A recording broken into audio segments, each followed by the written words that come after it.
Morning! Kanin, ako na magdala dyan. Hindi na, okay lang. Magaan lang naman.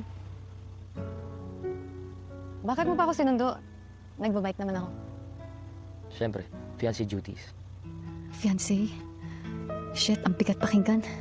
Hindi ako sanay. Hindi siya sasabay sa'yo. Bilis ka na. You're not the one who's gonna decide here.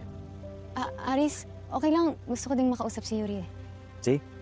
Kung nakinig ka lang sana sa akin, hindi ka sana nasa-set up sa mga engagement na yan. Diba? Engagement? Set up? Let's go.